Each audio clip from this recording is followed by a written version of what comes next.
You like just roasting the neighbors with Honda sounds now?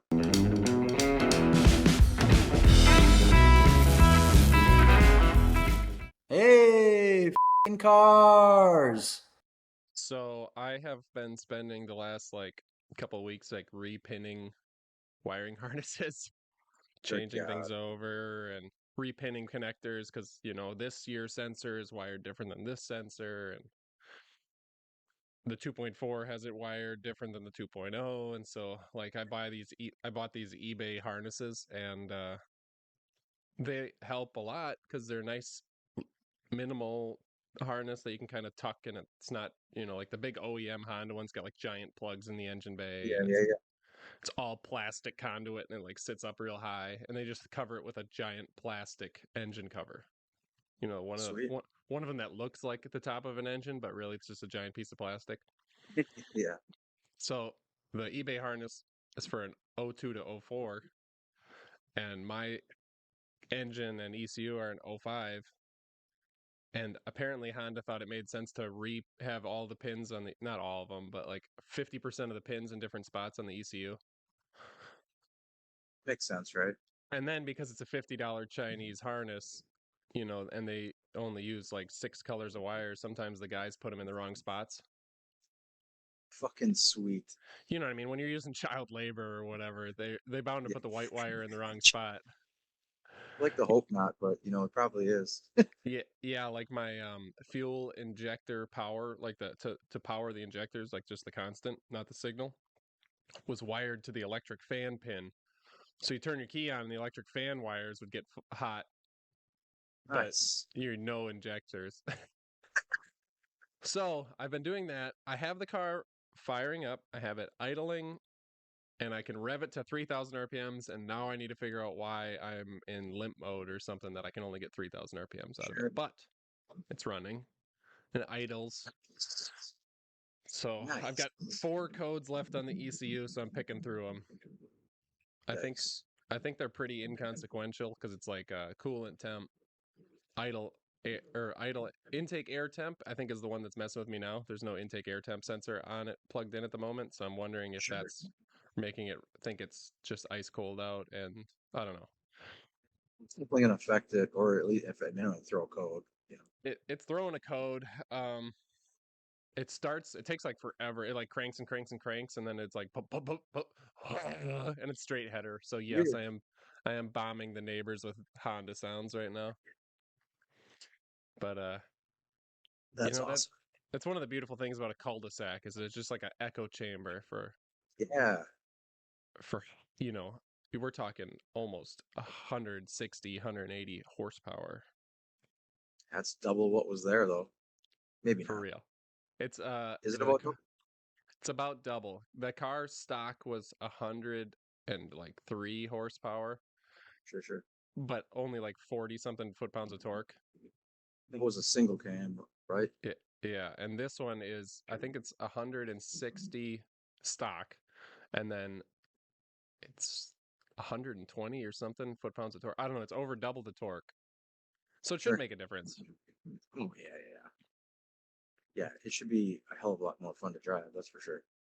Yeah, I did find out, um, I don't know how much I explained to you when I was asking you about your the cantilever Heim joint pieces you Oh, got. Did I yeah, tell you yeah. what it was for? No. So I found out I ordered a billet shifter for real cheap from China. Came with shift cables and all. I was like, oh sweet, I can just kind of bolt this thing in, have a cool looking shifter. It'll be nice and tight because the OEM shifters are like in a plastic housing. Yeah, yeah. It's like a ball and socket that's in a plastic housing. Mhm. So they're just loose feeling. So I did that and I got it on there, and then I found out that it's for an RSX transmission, not an Accord, and the Accord shifter, the where it touches the cable is below the fulcrum, and on the RSX it's above the fulcrum. So technically, if I Weird. go in first gear Why in would this, Honda do that? I have no idea. So fucking weird. If I go into first gear on this new shifter of mine, it puts the car in second. So on the front, Right? I've got 2, 4 in reverse, and on the So back, I have 1, 3, and 5. So I'm gonna build a yikes. cantilever just for that one action. The side to Sure, side sure, works. but I'm gonna build a cantilever so like when you push forward, it tips a cantilever Sure. that pulls. So it'll look kind of cyberpunk or whatever inside the car, but That's all right. I was like, do I put it in the engine bay or do I just have it like right above the center console in front of the shifter? And I was like, I think right in front of the shifter. Yeah, I mean, if it's the shifter's going to be exposed, why not? That section is. I'm gonna Yeah, modify a boot to kind of hide like the bracket. Because I have sure. like a shift boot and I can take the shifter apart and I can put the boot at the low part. So at least there's not like just a hole in the center console. Right. That's how most people do it, but I don't really want to go that route. So yeah, I'm gonna cover like the bottom mechanism of it and then have that billet, rod and Sure. all that and the cantilever sticking out. So Honda boy. What have you Yeah, been every getting day's into? unpredictable. Well, speaking of codes, I have a few on the Audi now, which I think is just O2 sensor. I think is what I have to check for sure, but pretty sure it's just an O2 sensor. And then I don't know. I thought my buddy said something about tune kind of aces the O2 sensor. I don't know if it's O2 sensor or EDF. I can't remember. But... So the fix to it might be a tune. He might just have to do a tune. Doesn't have an exhaust Might on it. just have to. What's it? It has an aftermarket exhaust on it, Yeah. so could be something with that. Might Yeah. It benefit could from be. a tune. Oh, it's going to. It adds like 50 foot-pounds of torque. It's a lot. That's like two Hondas. That's what I'm saying. Other than that, been getting like the 67 Mustang. We got on the rotisserie here. We got back from blasting, so we had to get that cleaned up. Got some of the damage fixed. Not all of the damage fixed, but the majority of the damage fixed in the body, which isn't very minimal. Very minimal. So got that primed. We're getting the parts ready now. I got the fender. The fender was like the worst part of the car, and that's what I used those the sweeps on this last week to get straightened Nice. out. So that sped that up because you're not dicking around getting it kind of straight and then finishing it in bodywork when you have the straight blocks. So you're not working backwards to a certain extent. It's mind blowing that even body shops don't have these because they're very inexpensive for what they do if you use them every day. Right. Like I mean, there's people that have spot welders for sale in town that I was actually thinking about hitting them up and lowballing them because it's like a pro spot welder that a body shop in town bought that I'm sure has been collecting dust since the day they bought it, and it was over 10 grand. Right. But I mean, it's just one other thing that I don't need to buy right now. I would hit them so low that it's like would be foolish not to buy it, but doesn't put you out. You know what I mean? Yeah, I don't know. I'd have to be, I don't know. I'd have to check it out first, probably, Have a because couple they're all so beers. different. Depends on what it comes with for attachments, because on these old cars, you get into the center of the floor for spot welds. You got to have like all of the attachments to make it worth its while, Right. unless it's convert cheap. But someday, I don't know. It would be a nice tool to have. A lot faster than plug welding. Oh, way faster and cleaner, nicer. Like just in general, it's just nicer. Right. Anytime you can take the MIG welding away from car building, honestly, just makes it cleaner, nicer, and faster. Because Right. even like the consumables to clean up a MIG weld is like legitimately almost triple because everything else is just softer. So I mean, don't get me wrong, I MIG weld stuff because it's the most efficient way to do things sometimes with the tools I have. But man, fuck, it's kind of messy. Yeah, you think about it, consumables Shit wise, splatter.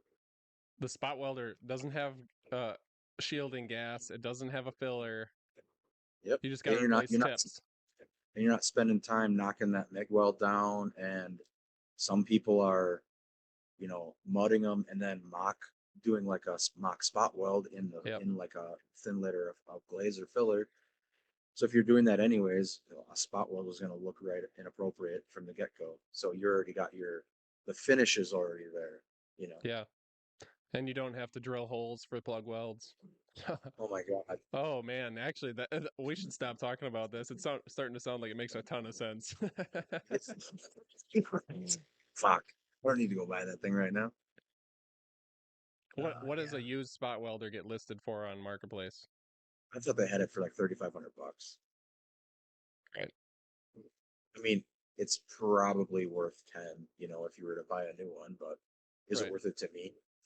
Not 10. I mean, 15. maybe you'd have to be putting a lot of floors together or a lot Right. of panels together to make that worth it. And to me, it's all we're getting a little closer in the industry to just buying a body and stuff. You're just it's got to be the right car to be like we're going to spend a bunch of time on this car. I mean, unlike this Mustang right here, that's been done over the course of. I mean, it's been in my life longer than my business has. It was followed me from my last shop, so I mean, it's like 6 years that car has been in my life, and we're just. I mean, it's a laundry list of reasons why it's taken this long. That's what jumping, holding off on it for a while, jumping back on it, all that bullshit. But we finally got the front end fit together, got a few more small parts just to be able to do like a final fit. And then because we put unisides on it and all this shit, it's like we're just talking like we got it ballpark, body panels ballpark, but now we're like fine tuning the outside to where we're hopefully going to be comfortable in the next month or two to pull it apart, start getting it epoxied, ready for body filler or body work and whatever. There's shouldn't be a lot of body work on it, but aftermarket stuff. Those aftermarket doors are. I started holding sweeps up to them, and I'm like, there's like huge high spots in the middle of the door. What the hell? So now I'm That taking the sweeps down the side of the car just to help generally straighten the car before we even get to epoxy process because the epoxy we use is not exactly. It's not like you can hammer and dolly it and it's gonna like be structurally intact after that if you're like moving a lot. So in some instances, if you're straightening an area, we might need to reprime a spot, if it was after epoxy. So we're just trying to eliminate that, back and forth of trying to keep epoxy over the repairs and stuff that should have been caught because you didn't have like a sweep. right. Man, it's crazy the amount of time that it's going to save ahead of body work. Anyway, what else got going on? Did the transmission tunnel and finished up welding the stuff in that 58 Chevy truck.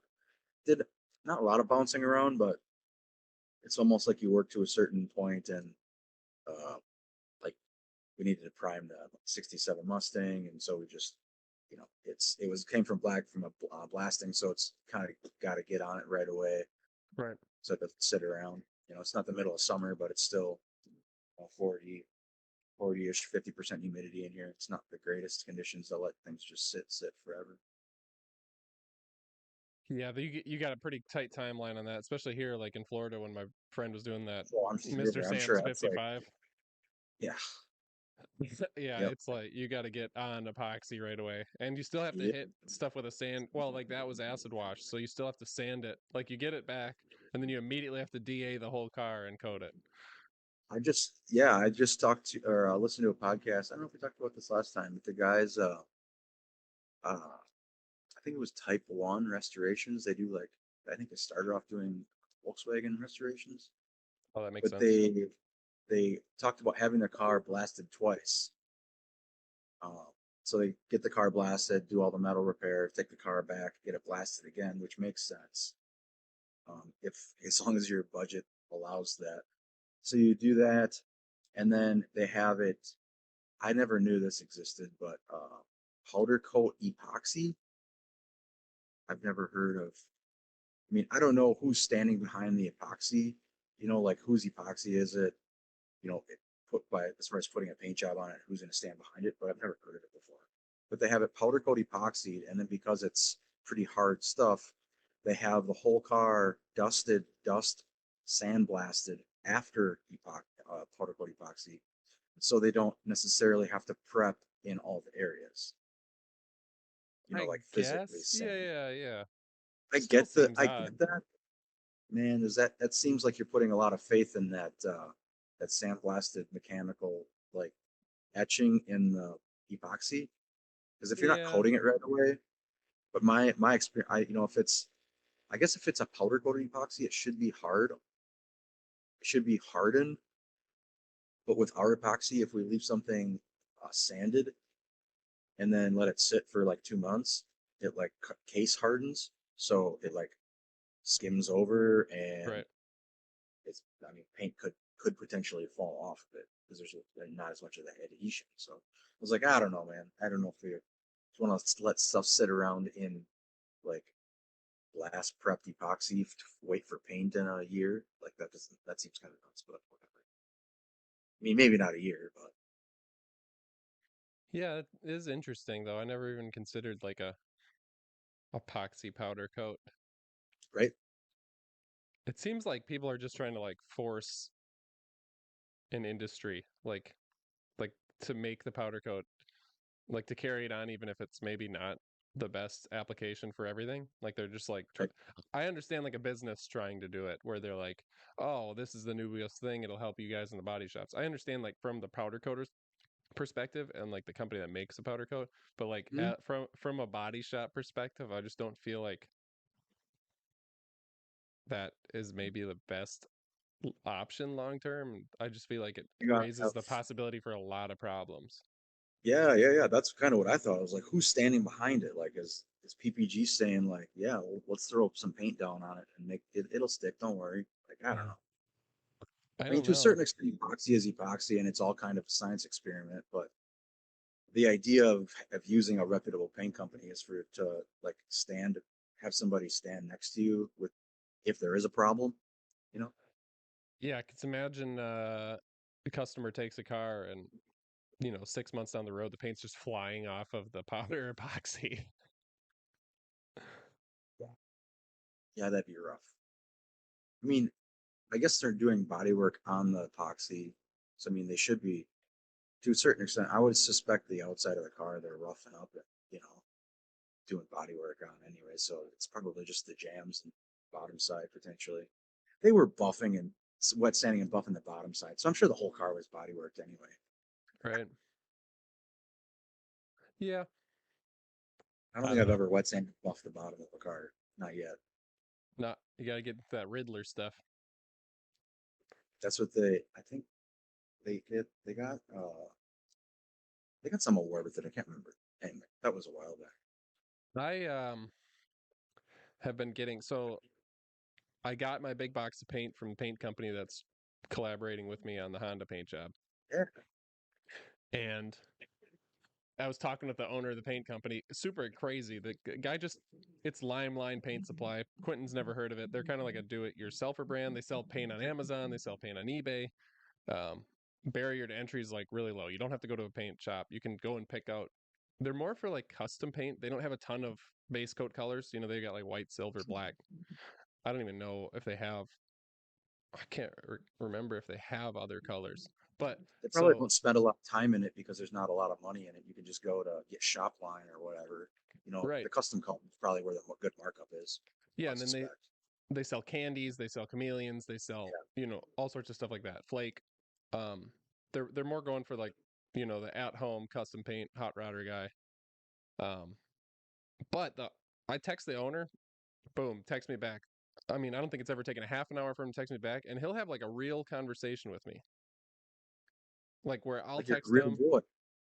I'm a real. No, what I mean is like, uh, No, I get it. I he's get not it. so busy that he's like just.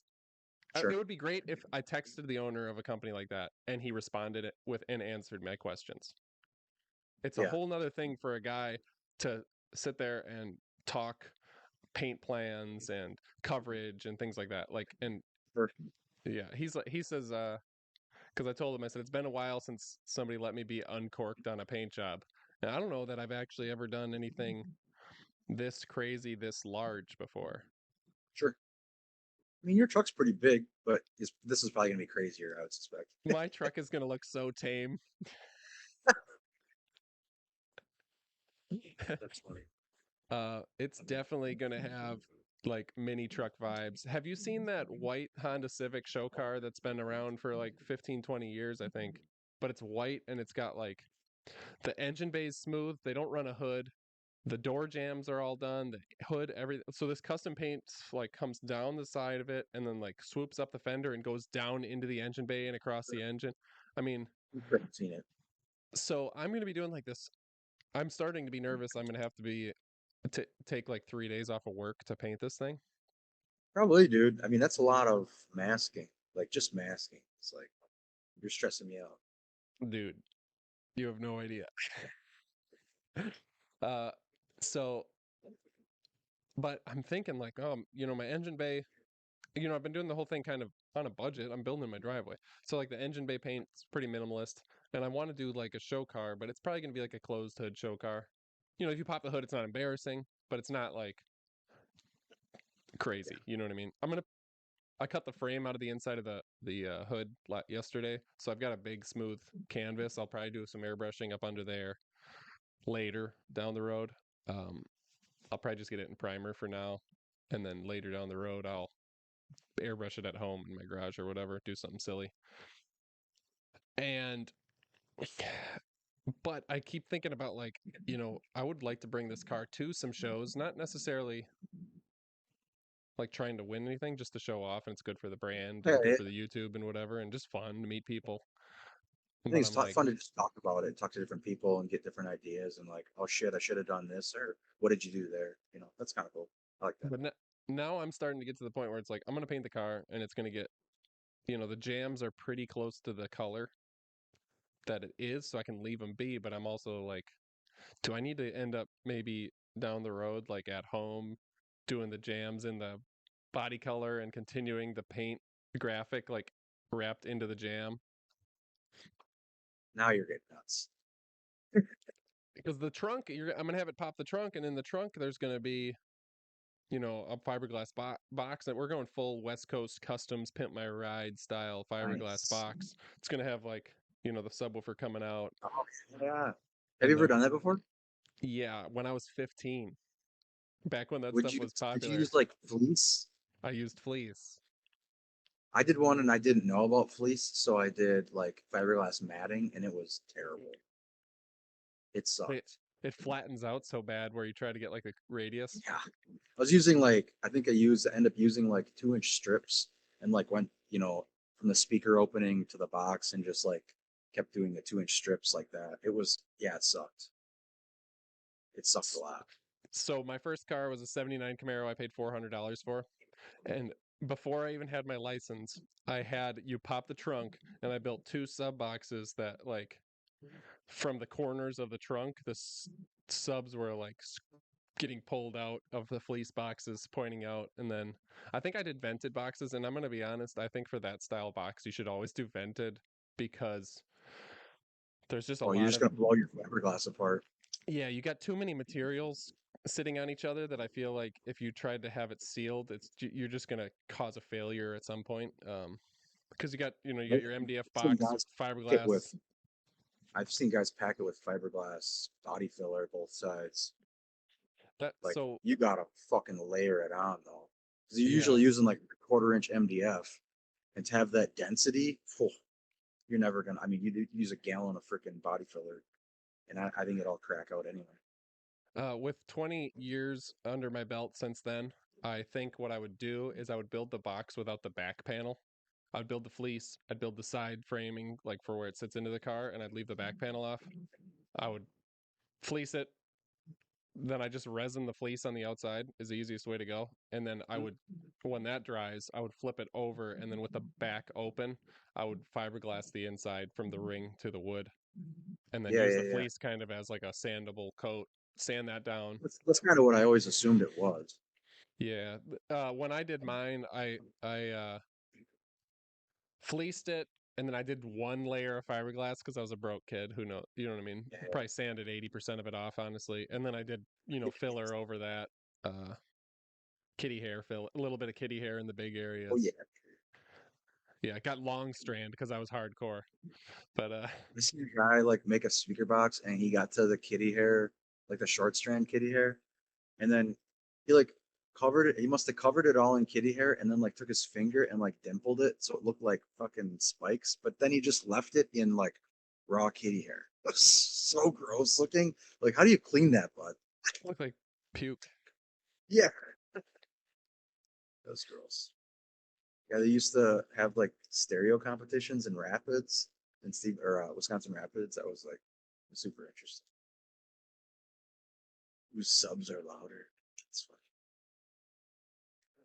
That's Yeah. All right, I'm gonna send you this Civic so you understand what's poisoning me. funny. Boom, you've got it on Instagram. Oh yeah, sure. Doesn't work. My webcam sucks for picking up my phone screen. I'll try to throw it in on here. So this thing's got like Supra headlights in it, and then they molded Yeah. all the bodywork in, and the graphic is it's not like super complex. It's done really clean and looks nice, but it like goes through the engine bay, through the up the firewall, and then like the Mm-hmm. windshield's there, but the graphic continues right onto the dash and spills into the inside of the car. The back seat's Yeah, got all the subs boxes. that's cool. I had the scallops on my mini truck. I had one on the hood that went through the windshield and onto the dash. I thought it was kind of cool. That is cool. I don't know. I really the interior on my 1998 Honda Civic is like in all intensive purposes mint. So I kind of want to leave it almost like it's just got a steer. It'll have like the steering wheel and the shifter, Sure. and then I think maybe just get like some nice fitted floor mats for it, and then just kind of leave it like retro. I got to find an old CD player that has the screen display, not like a fold out, but like where there's the little tiny display on it. Yep. And then Keep the that sub pine, box. baby. I know. I saw a Premiere one that did the same thing. Sure. It wasn't the They exact gotta as make the it not. You think somebody actually makes one anymore? Nobody makes that, right? I don't know. I'm gonna start doing research to see if there is like a knockoff version of it because man, you're buying a 20-something-year-old Pioneer and they're selling for like $350. No. I know. How? Don't you wish you kept one on the shelf? That's crazy. Because they're a time capsule. They're selling I parts do. I ones for mean, $100. I think that some of this is like it's bringing back like nostalgia again. We're talking about nostalgia. It's like I honestly think your Civic, even my Audi, there's going to be a point to where some of these cars, just because they simply exist, are going to be worth something someday. Right. More than what they are. Just like that Supra thing you sent me, where that Supra was like 20 years ago was like 4,500 45. bucks. That's I mean, but that's where the market was. Like Right. when we looked at that, it was like shit. I could maybe afford 1,000. It wasn't like at the time, but yeah, it's kind of nuts. I think all this stuff is going to come back eventually. It's just a matter of $300 though. There's no way the CD player works. It's had to be mint like brand new in a box No, for they me were to. like just used working condition. See, like to me, that just seems like a huge risk to buy Yeah, because you could electronics get that it and old, it just does not work at all. or you wire it Like up and this, it just smokes it.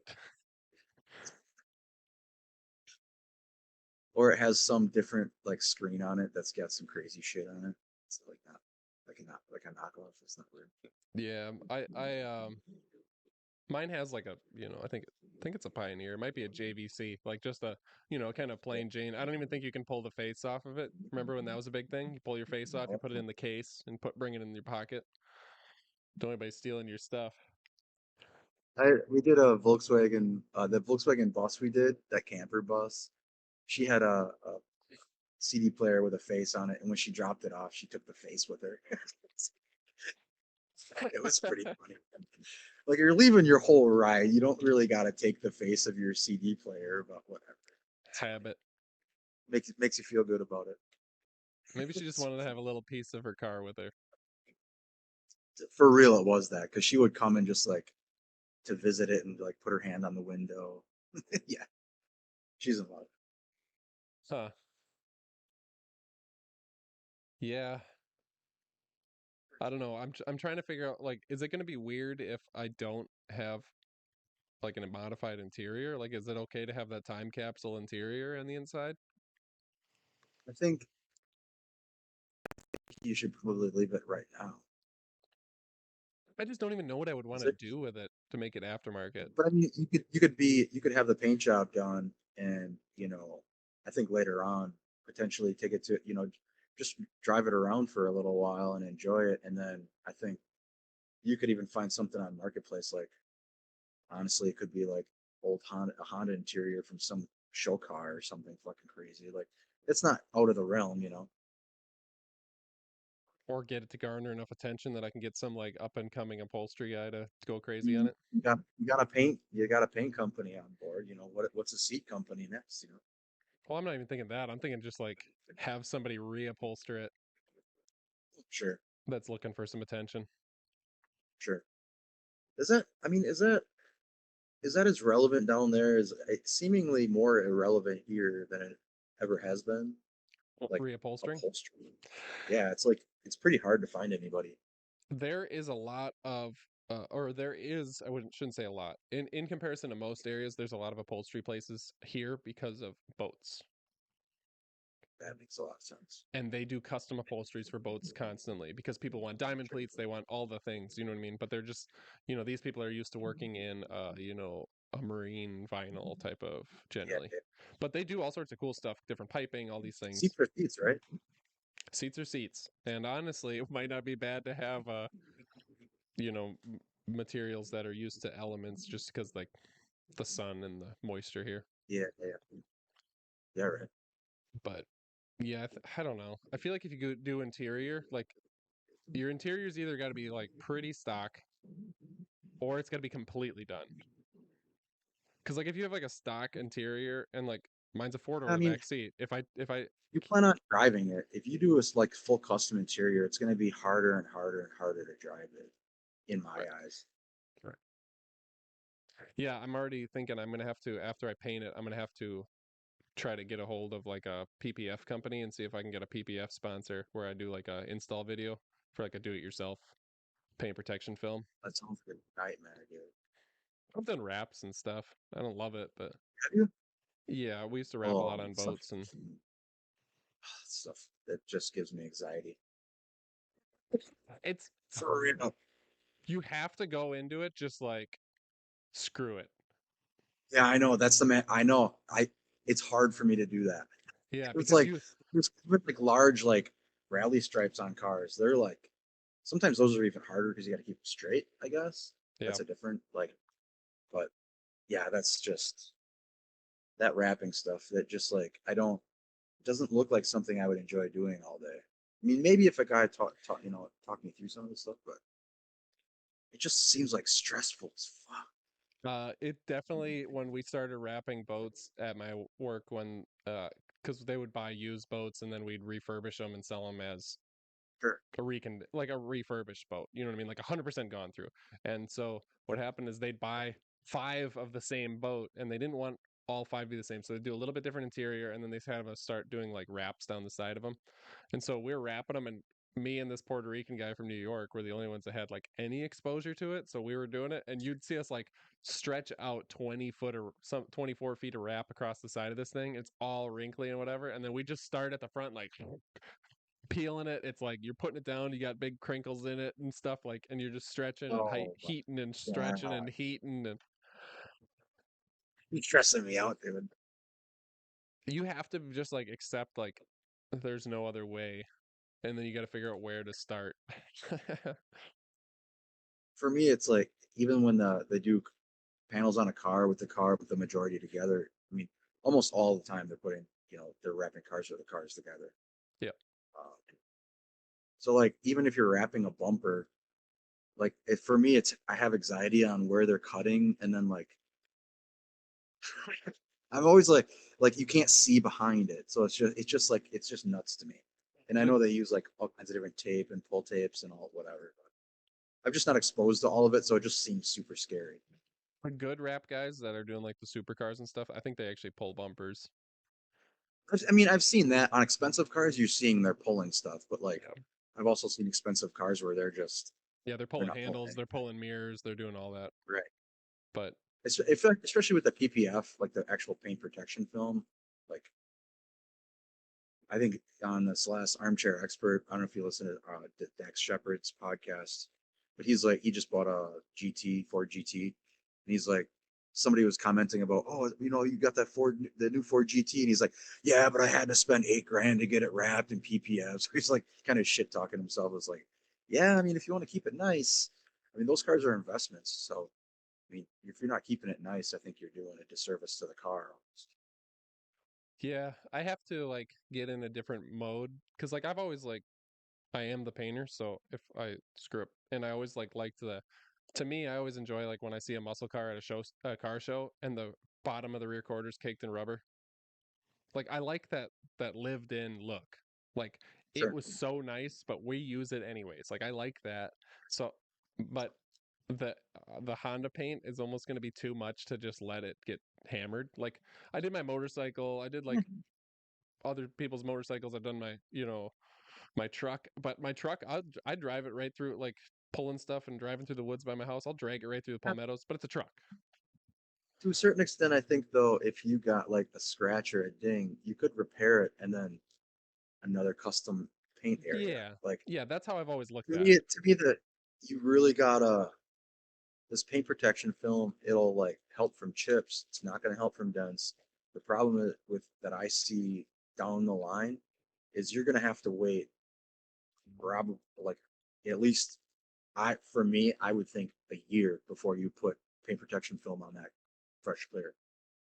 Yeah, my thing is just like anywhere I take it is going to be an hour and a half, and I'm going to drive it because it's a Civic. It's not, Yeah, you know what I mean? It's not like a right, trailer right, queen. So I just feel like, and Florida's roads are covered in, gravel and sand. So I'm just like, do I really want to just pepper the crap out of it? sandblasted the whole time.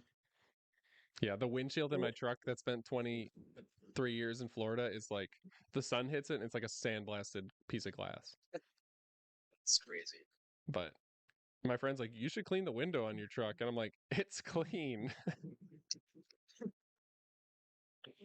It's just so peppered. Like, but so I just don't like, at least on the front, I don't want to I don't want to just get hammered. And then in a year, it looks like 10 years old. So I think I should do, I'd want to do at least the front clip. Sure. I saw a meme. It was Dad, what was paint protection film like in the 90s? And then it was just cars with Le Bras on them. Gotta hold the front end up somehow, right? Yeah, and then somebody was like, arguably the Beretta Z24 or whatever looked better with the bra on it. It's 26. The Beretta's the 26. Oh, Get it sorry, right. the 26. Speaking of that, my friend, I was listening to, I was trying to be in a good mood on Friday or something like that, and I was blaring some 2000s hip hop and Nice. sending some songs to my friend. I don't remember what it was, like I'm in love with a stripper or Smack That or something like that, that came out when I was in high school. And I sent screenshot of a Pandora showing the song to my friend, and I'm like, takes me back to your Grand Prix every single time because he had like a 96 Grand Prix with two 12s and a band pass box in the trunk and a glass pack. Oh yeah. And You gotta have the right glass pack that like scene, you know. oh, it had the red glass pack. And Yep. I said every single time it takes me back to the Grand Prix. This morning, he sends me like a mint condition red Grand Prix like GT or whatever. It had the 3.1 in it, but it was like it had the smoother body cladding and everything Yeah. on it. Yeah. Had Yep. 170,000 miles on it, but the thing looked mint. But That's not very common. Usually the they had 10,000 miles and they were fucking trashed. yeah, the interior is super clean. Like it had that like clamshell looking upholstery. Yeah. And I was like, man, the thing is almost sweet enough to consider. Like, Oh my God. can you When imagine you're like driving every car like it was like the fastest thing in the world, trying to race everybody. I Oh can fuck. I can smell hot 90s Pontiac interior right now just thinking about it. Yeah, right. That like Hmm. velour, hot velour. Yeah. Those things are fucking loud too. I don't know why the stock exhausts were like. You knew when a Pontiac or one of those Grand Prix pulled in because it was like I don't know if it's just the tone or the length of the exhaust, but there you turn them on like fucking this thing got a fucking real exhaust on it. Anyway, I think my brother had one. All those 60-degree V6s had like the most god awful sound to them. Yeah, yep. Nothing cooler than an American V6.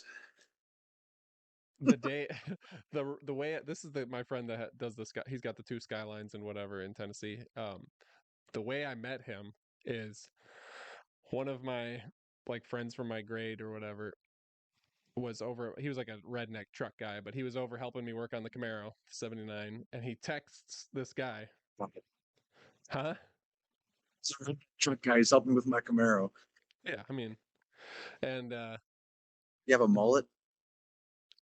he didn't have a mullet. Mullets weren't back in yet, but he had like the long, greasy hair. Like the whole thing was long, that like shoulder length, Nice. Hell yeah. greasy. Yeah. You know, the stubble on the face, but you're leaving it, even though it just looks like, Oh yeah. It just grows in all white trashy like that. yeah, it just comes in like blonde ball hair. But he texts this guy who was 2 grades older than us, and he's like, I'm under a 79 Camaro right now. And this guy had an 84 and an 81 Camaro at the time. So Sure.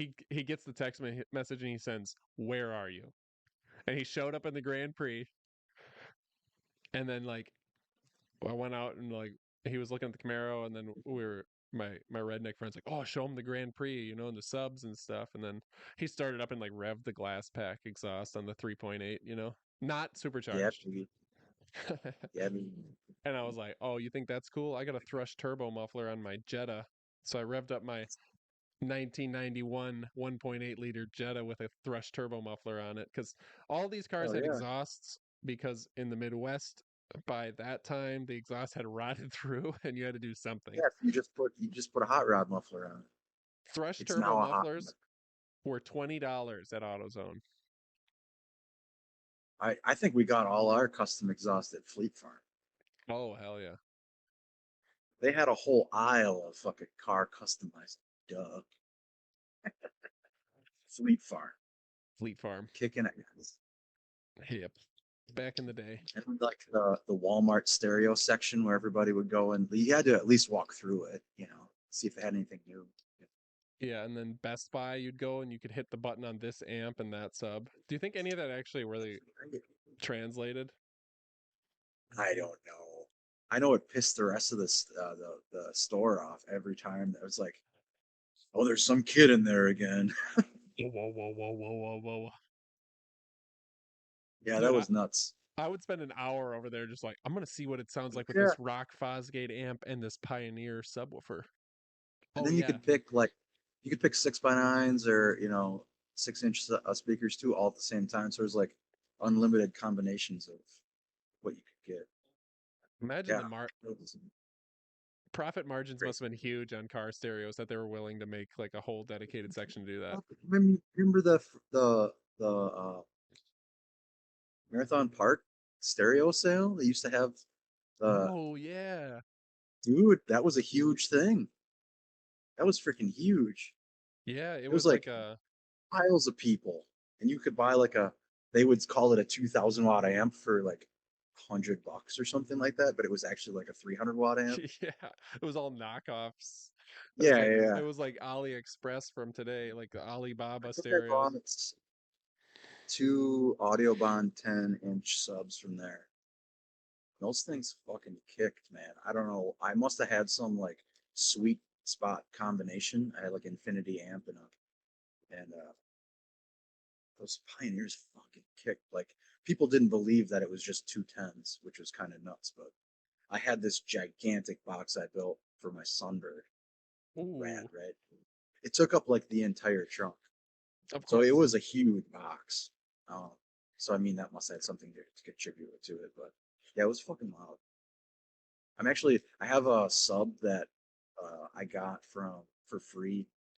Can't remember even where I got it, but it's like a little thinner box. I think it's made to go behind the seat of a pickup truck kind of a thing. But I was actually thinking about putting it in the Audi. It's more, need some more subs, need some more bass in there. We were dropping my kid off to the dance on Friday, and we were dropping him off in the minivan, but because nobody sees you get dropped off, so you can get dropped off in anything. But we came rolling up, and we were listening to T-Pain radio on Pandora, so we could get him pumped, and then Yeah, lo- get them pumped. Usher "Love in This Club" was playing, which that song has a ton of bass, but the van has like okay bass. But we were cranking Sure. it, and I was telling my wife, I was like, I can't wait to have a sub in the Civic, and because I like at the point in my life where I just don't like maybe once a week I would want to listen to something loud with subs. Yeah, yeah, Most of the time I drive to sure. work with the radio off. Oh my God, what a psychopath. that's what What is all wrong my with you? that's what all my coworkers say. They're like, you don't listen to anything? And I'm like, no, it's just Like quiet, just the melons? just silence. But yeah, my wife on the other hand, she'll bump all the time. So I'm like, oh yeah, you're definitely going to I'm gonna send her working at the high school in the Civic with like the subs and the neons Nice. and everything. Hell yeah. She's driven my truck a couple times. Only once since I actually redid it. Maybe we need to fix that. But she always parks it like in the front of the school. And Nice. the first time she drove my truck, back when it was just like black and had like my first generation pre-runner bumper on it and red vinyl stripes, she parked in the front staff, and the cops ran the plates on it to figure out what student parked there. It's funny. But yeah, I want to send her there with to have her pull up with the Civic and the neons on. Man, I think that I think did I send you the for April Fool's somebody had like a spoiler with like it looked like a lunch Oh yeah, tray spot.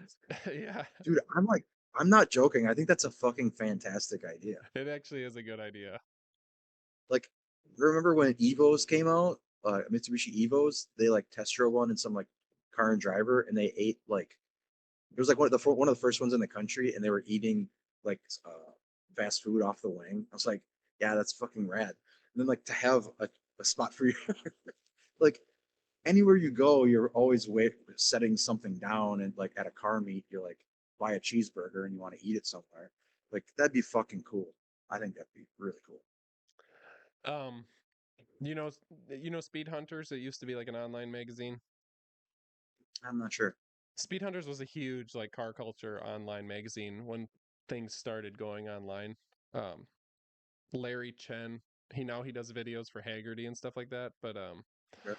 he was a big journalist for them, and now he does all of 7-Eleven stuff too. He does Haggerty's YouTube. He does videos for Haggerty's YouTube, like car culture videos.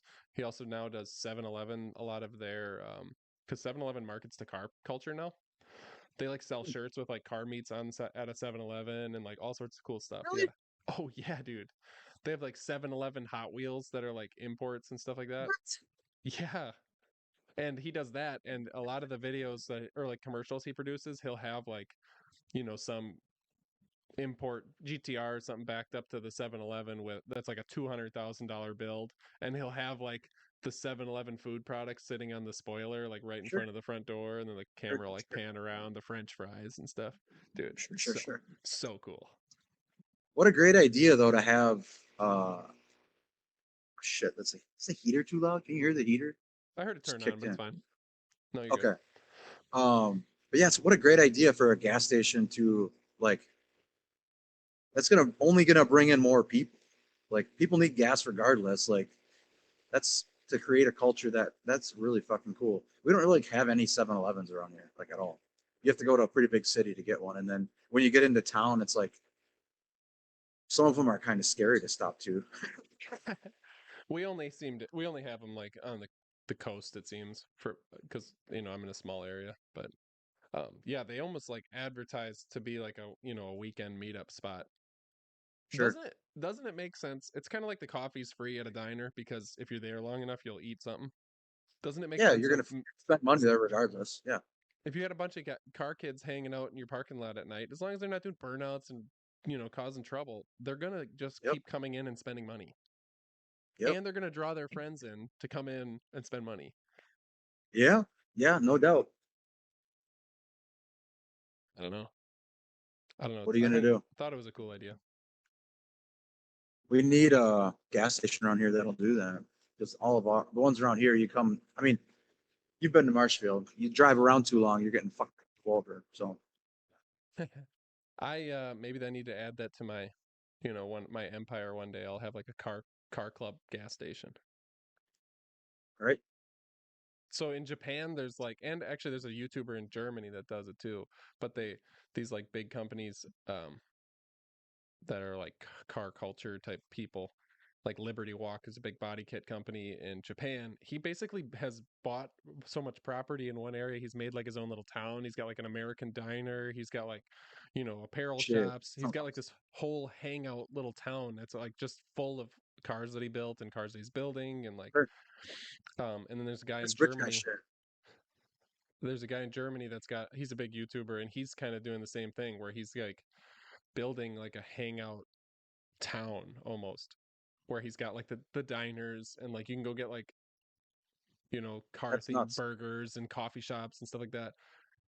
It would be super cool to do. Like I kind of want to do like a racetrack someday. Like it would be super cool to have like a not like a Sebring or something like that, but like the drag strips they have is just like such cool. I wouldn't do a drag strip. I wouldn't want something where it's like people are going to be dying. But it'd be nice to have like a little off-road park, little, like Oh skid yeah. pad and, some sort of hangout like that. And would be cool to have like a gas station there, that was like an actual gas station open like during the week or whatever when you're not doing events. Keep it in mind.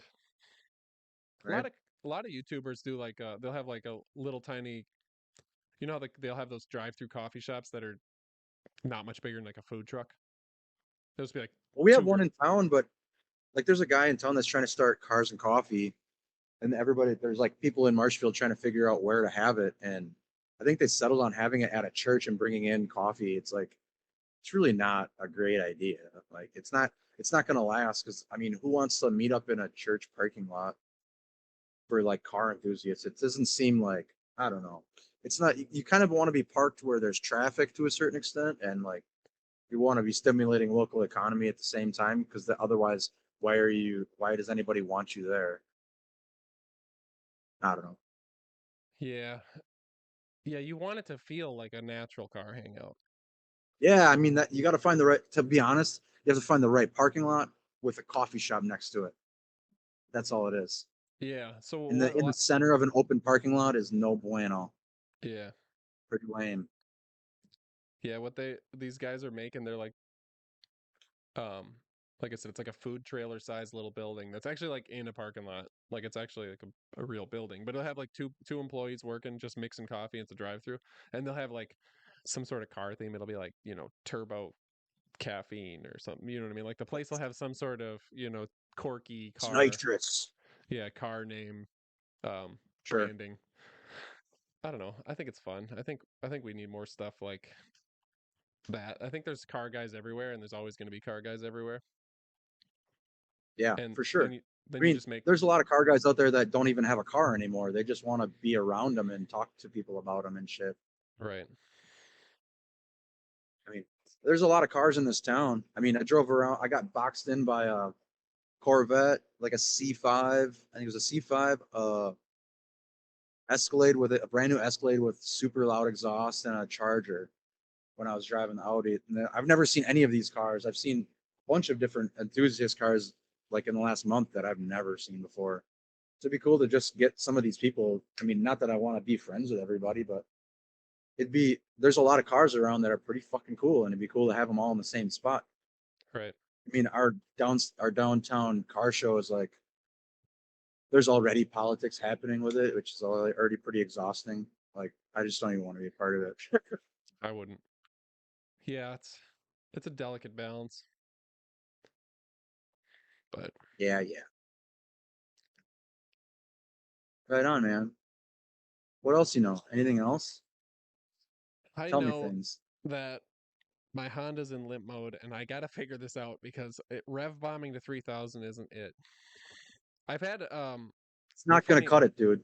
the funniest thing is like the guy that came and bought the single cam out of my Honda has been saving my butt on a lot of this stuff. Like I like I was gonna buy this, so I'm running still the stock Honda Accord immobilizer. So when you put your key in, it reads a chip in your key and tells your security system or your ECU like you can work because we have the proper key. It must be the owner or whatever, right? Well, I fake wired mine in and I was not getting it. And I was having all sorts of problems. And I almost ordered a 200 something dollar immobilizer delete that you can get. Basically, it just spoofs the ECU into thinking that it's got that. And Sure. I last minute, my wife kind of she's like, maybe ask the guy that came and bought the Honda motor because he was talking Hondas and stuff when he was here. And I was like, all right. I sent him a message and the dude just like hit me up. He's like, oh, no, you don't have this problem. You need to repin this connector. What's going on is this. And Sure. sent me like pin outs and like a list of Nice. like, take this pin out of here and put it in this one. And then when you have that one out, it goes into Beautiful. this one. Like he gave me a like work right down the sheet list of it. And that got it so it was running. But I talk to the guy like almost every day when I'm working on it just because I think Sure. he's excited to talk Honda, and like he's That's got a that's where I'm at, dude. I feel like everybody's on their own island, and it's just like yeah when we get on the boat and get to talk to somebody, it's like, oh, yeah it's been a lot of fun. Like just you can definitely tell like he's excited to talk about all of his stuff, and he answers all my questions because people like to be the guy that has the knowledge. Like they've spent all this time researching this stuff and learning this stuff for themselves, and when they get to share it, they're like, it's fun. Like you feel good, but for sure, you don't always get that opportunity. And I'm making sure like I right? gave him he's got a little YouTube. I shouted it out on the channel like and I make sure to like give him time to talk about his cars. Like I'm not just asking the questions and then dipping. But Right.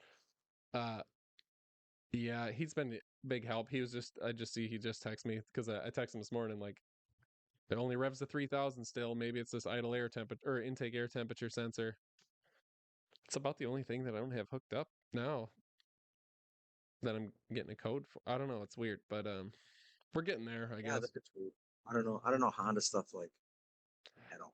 So, So, if you Google like K swap 3,000 RPMs, it's just full of it. Like there must be it's super common for when people are swapping these motors to get that cutout. So it's just you got to figure out what is oh, cutting it out for you. That must just be like the standard limp mode, 3,000 RPMs max. for sure.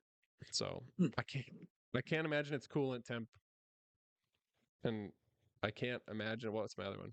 Mass airflow could be, but the harness doesn't even come with a mass airflow plug. Like people just don't run them. Sure.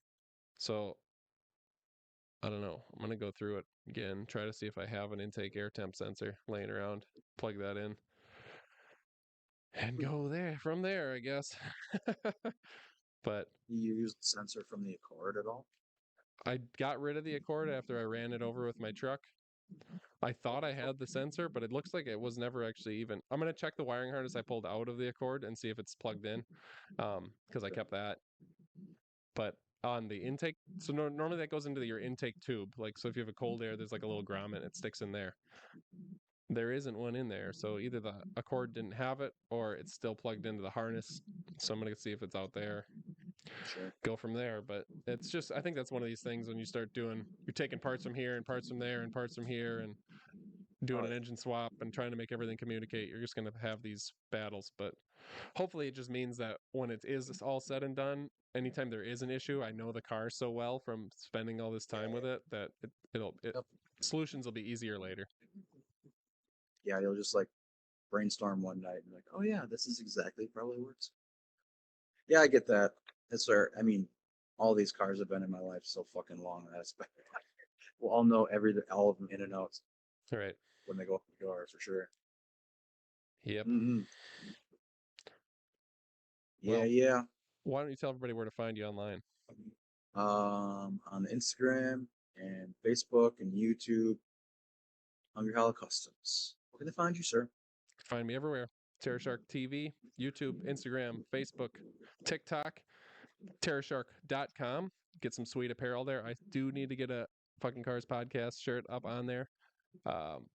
So all of our 3 fans can get some merch if they want it. And I don't even know if we're at tens of viewers yet. and right here, you can find both of us. Fucking Cars podcast.